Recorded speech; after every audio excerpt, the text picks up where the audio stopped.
जय हिंद दोस्तों, कैसे हो सब। मैं आशा करता हूँ कि आप सब एकदम मस्त होंगे, स्वस्थ होंगे। आज हम लेकर के आए हैं चक्रवृद्धि ब्याज, और चक्रवृद्धि ब्याज पे हम पढ़ेंगे। सबसे पहले हम फॉर्मूला देखते हैं। देखिएगा, पहला फॉर्मूला क्या है। मिश्र धन बराबर मूलधन इंटू 1 प्लस दर बटे 100 कोष बंद और होता है समय।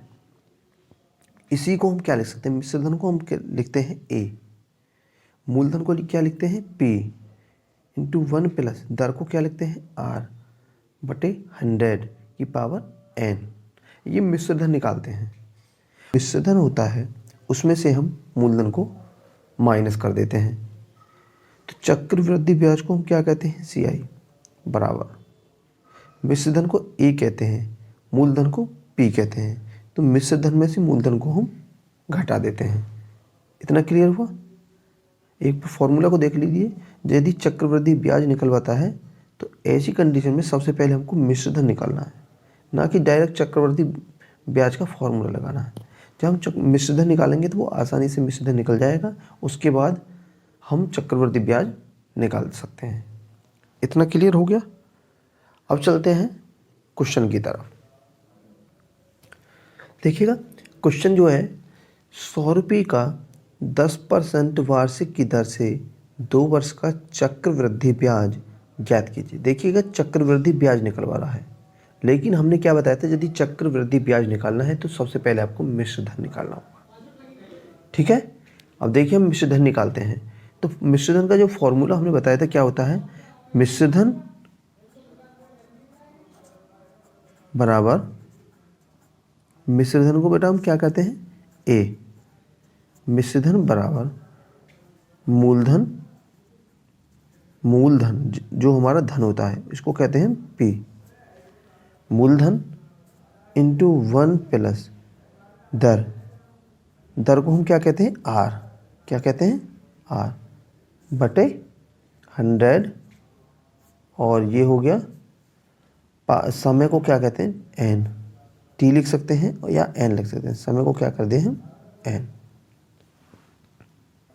इतना समझ में आ गया। बहुत आसानी से समझना है, ध्यान को एकत्रित करना है सभी बच्चों को।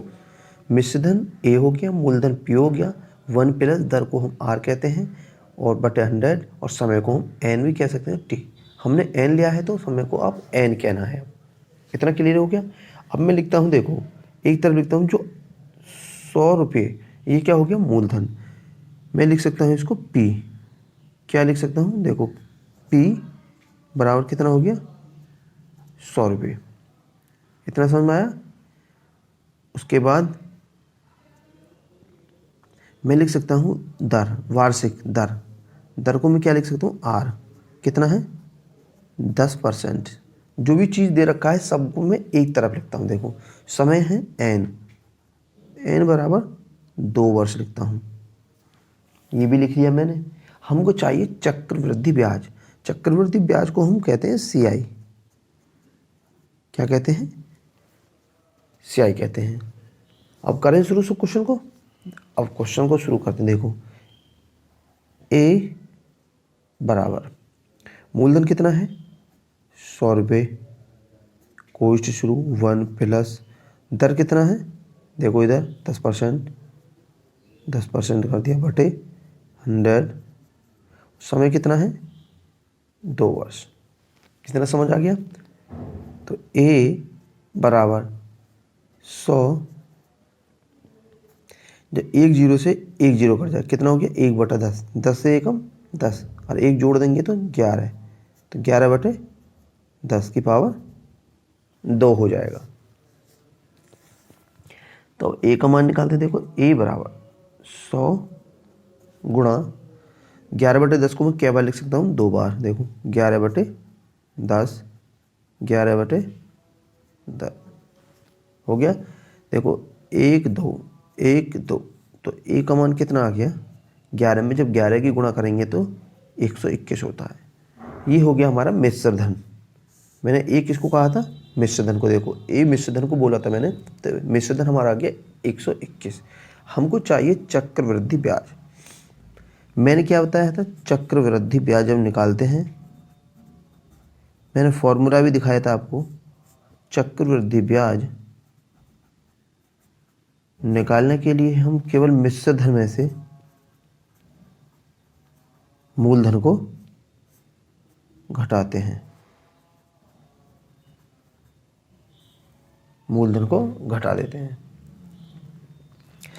अब हमको चक्रवृद्धि ब्याज हम किसको कहते हैं, सीआई को, कंपाउंड इंटरेस्ट बोलते हैं इसको, बराबर मिश्रधन कितना है 121 रुपये माइनस मूलधन कितना हो जाएगा, जिसे हम पी बोलते हैं, 100 रुपये दे रखा, देखो 100 रुपये हो गया।